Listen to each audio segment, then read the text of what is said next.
afternoon, everyone. My name is Monica, working as an assistant professor in the Department of Mathematics at Thakur PG College, Dhaliara. Today, we will discuss one of the most important topics in partial differential equation, that is, we will solve two-dimensional Laplace equation by the method of separation of variables. So let's start. हमारा जो आज का topic है वो है हमने solution find out करना है टू डायमेंशनल लैप्लेस इक्वेशन का with the help of method of separation of variable. तो सबसे पहले अगर मैं इस मेथड की बात करूँ, method of separation of variable, ये मेथड हमारे पार्शियल डिफरेंशियल इक्वेशन में हम जितने भी मेथड पढ़ते हैं उनमें से सबसे आसान मेथड माना जाता है, क्योंकि इस मेथड में बेसिकली आपको कुछ भी याद रखने की ज़रूरत नहीं रहती है। और ये जो मेथड है यूज़ किया जाता है लीनियर पार्शियल डिफरेंशियल इक्वेशन को सॉल्व करने के लिए। इस मेथड में मेन बेसिकली हम देखते हैं जो भी आपके पास गिवन पार्शियल डिफरेंशियल इक्वेशन होगी उसमें आपने इंडिपेंडेंट वेरिएबल चेक करने हैं कि कौन से हैं, फिर उस इंडिपेंडेंट वेरिएबल का आपने एक सोल्यूशन अज्यूम करना है। फॉर एग्जांपल मैं थोड़ा सा आपको ओवरव्यू दे दूँ कि इसमें एक्चुअली हम करते क्या है।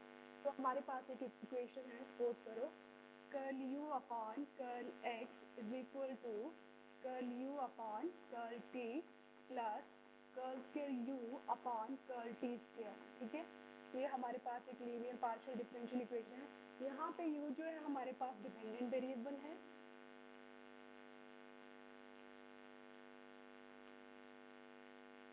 और आपके पास t और x आपके पास इंडिपेंडेंट वेरिएबल्स हैं।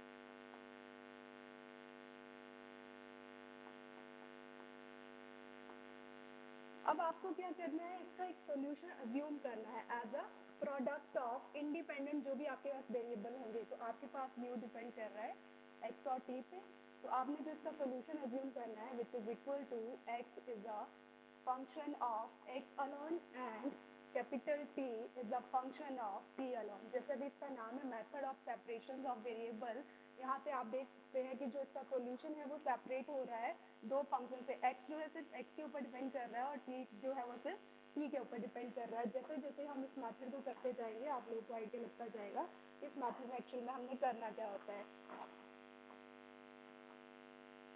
हमने निकालना है solution of two dimensional Laplace equation.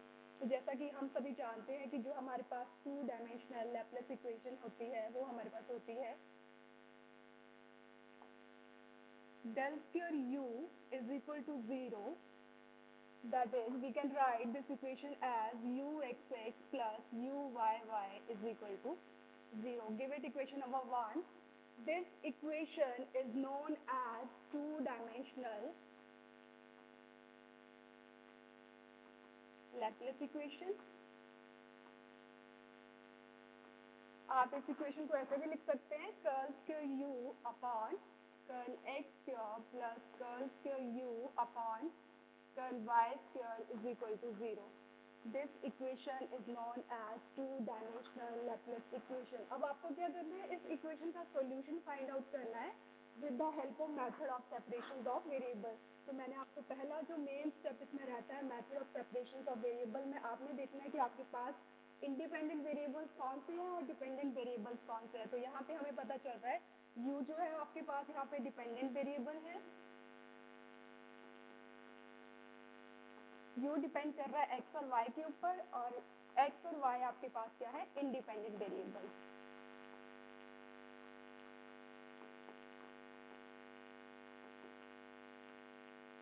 ठीक है, अब आपको इसका सॉल्यूशन अज्यूम करना है। So let us assume its solution will B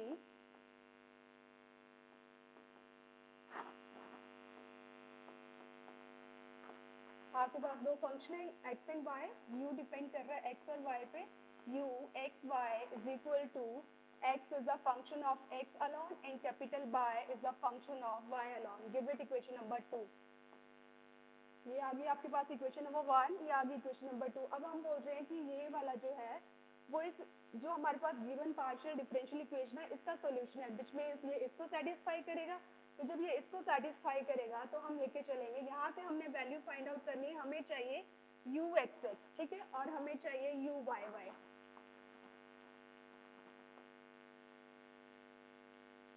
तो आपके पास क्या बनेगा,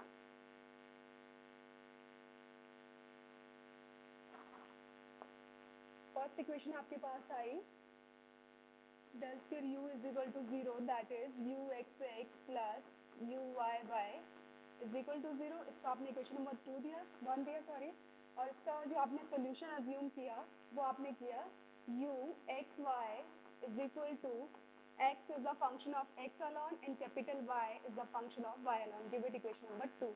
अब आपको चाहिए u x x, यहाँ पे आप लोग फाइंड आउट करेंगे u x x, तो क्या आ जाएगा, आपको इस इक्वेशन को पार्शियली डिफरेंशिएट करना है with respect to x 2 times, और जो सेकंड फंक्शन है उसको एज अ कांस्टेंट ट्रीट करोगे, तो यहाँ से क्या आ जाएगा x double dash bye, similarly आपको चाहिए u y y, तो यहाँ से फिर से आप निकाल लोगे, इस इक्वेशन को फिर से पार्शियली डिफरेंशिएट करोगे with respect to Y 2 time and keeping second function as a constant, that is x को आप एज अ कांस्टेंट ट्रीट करोगे, तो यहाँ पे क्या बन जाएगा बाय डबल डैश x. ठीक है, अब आपको ये वैल्यूज u x x और u y y की वैल्यू इक्वेशन नंबर 1 में डालनी है, तो आपके पास क्या बन जाएगा, आपके पास था u x x plus u y y is equal to 0, जब आपने वैल्यू डाली तो क्या बन जाएगा x double dash Y plus Y double dash x is equal to 0.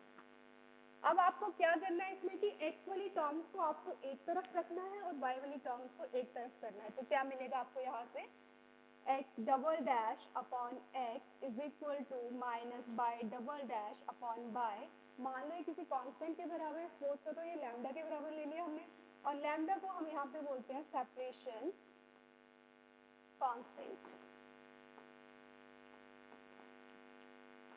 अब हमारे पास सेम तरह के केस अराइज होंगे, या तो लैम्डा हमारे पास पॉजिटिव हो सकता है, या तो हमारे पास लैम्डा नेगेटिव हो सकता है, या फिर लैम्डा की वैल्यू 0 हो सकती है. तो वन बाय वन हम हर एक केस को डिस्कस करेंगे और देखेंगे हर केस में हमारे पास किस तरह की सोल्यूशन रहता है. तो चलो सबसे पहले केस 1 डिस्कस करते हैं. Case 1,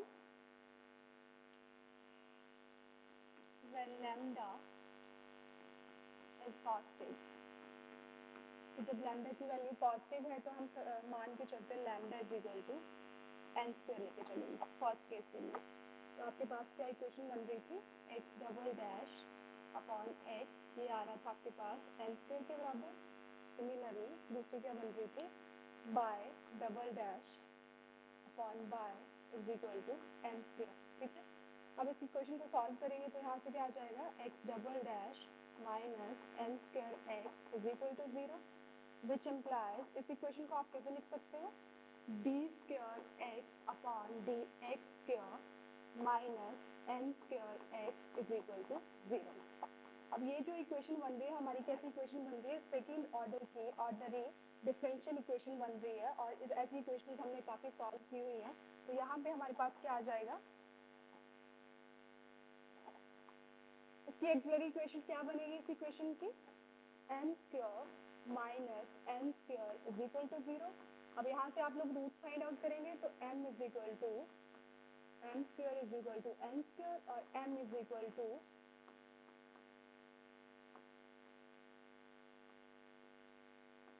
plus minus n.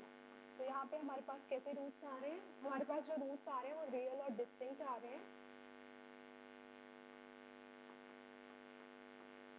तो जब भी हमारे पास रियल और डिस्टिंक्ट रूट आते हैं इसका सोल्यूशन हम कैसे लिखते हैं, x is equal to c1 e raise power nx plus c2 e raise power minus nx. ठीक है, ये x वाला आ गया. और दूसरी इक्वेशन क्या थी आपके पास,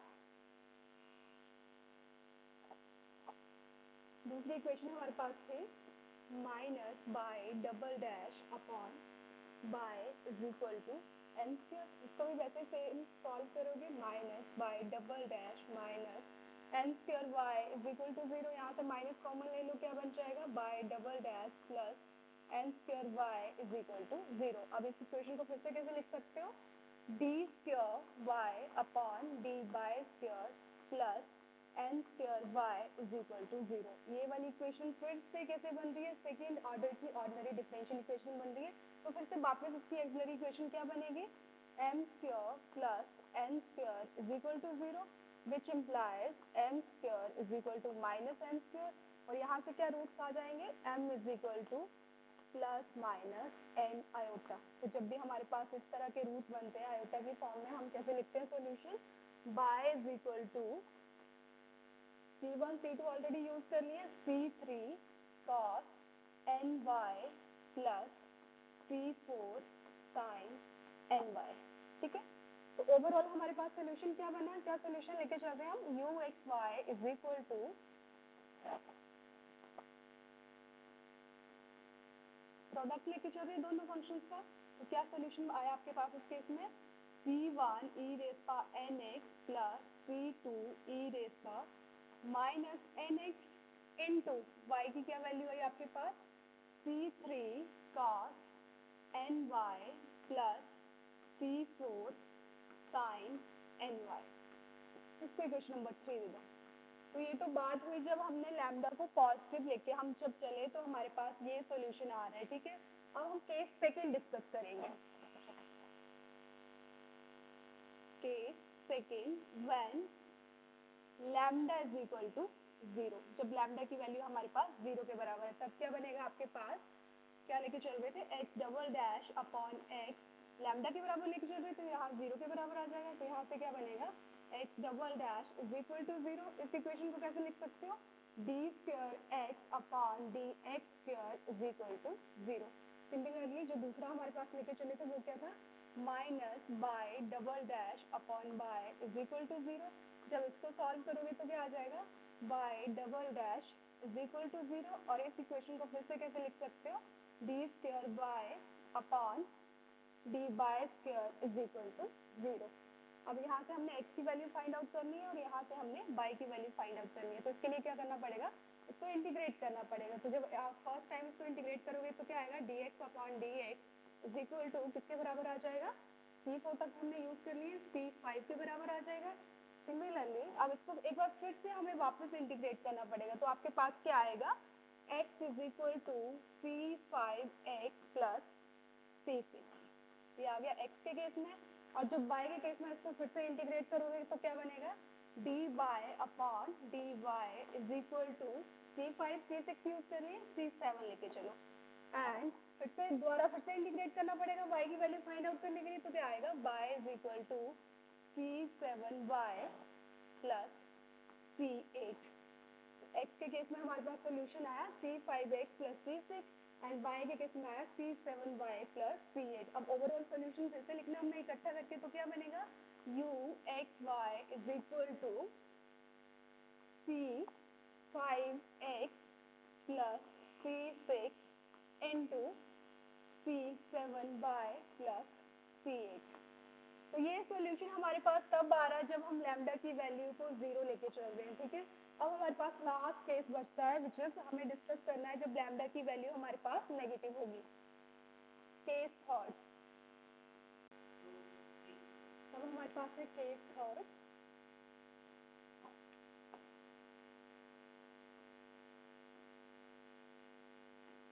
व्हेन लैम्डा इज नेगेटिव, तो लैम्डा की वैल्यू को माइनस एन स्क्वायर लेके चलो इस केस में। तो आपके पास क्या बनेगा, क्या इक्वेशन थी, x double dash upon x is equal to minus N square.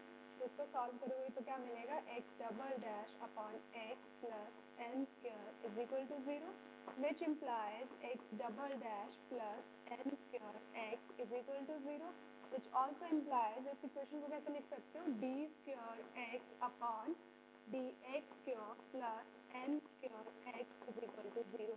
अब फिर से ये हमारे पास second order ordinary differential equation बन रही है।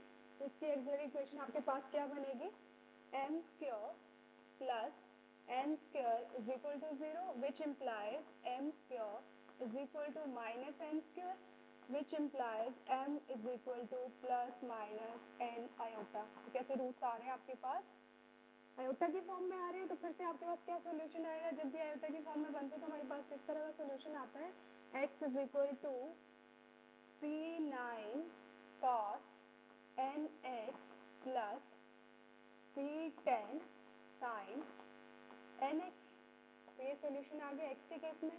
सिमिलरली बाय वाली इक्वेशन को सॉल्व कीजिए। तो वो इक्वेशन क्या थी आपके पास, minus bye double dash upon bye is equal to minus N square, तो यहाँ से क्या बन जाएगा bye double dash minus N square Y is equal to 0 which implies d square Y upon D bye square minus N square Y is equal to 0।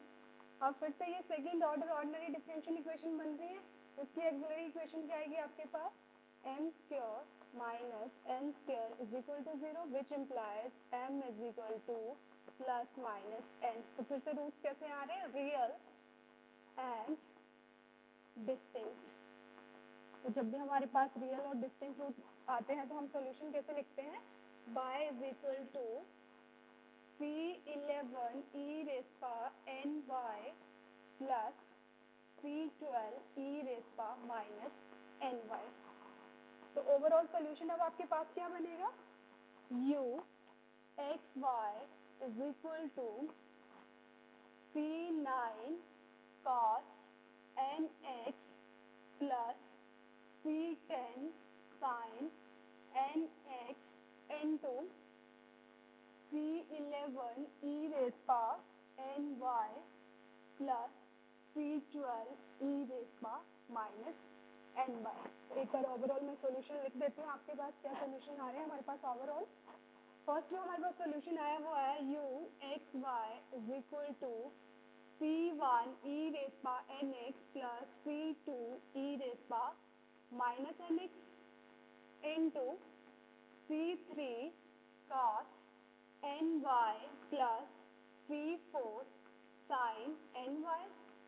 जब हमने lambda को positive लिया, जब हमने लैम्डा को 0 लिया, तब हमारे पास क्या सॉल्यूशन आया, u x y is equal to C5x plus C6 into C7y plus C8। और लास्ट केस जो हमने लैम्डा की वैल्यू को नेगेटिव लिया, तब हमारे पास आया u x y is equal to C9 cos nx plus C10 sin nx into C11 e raised power n by plus C12 e raised power minus n by। तो ये आगे हमारे पास ओवरऑल सॉल्यूशन लैप्लेस इक्वेशन के by the method of separation of variable.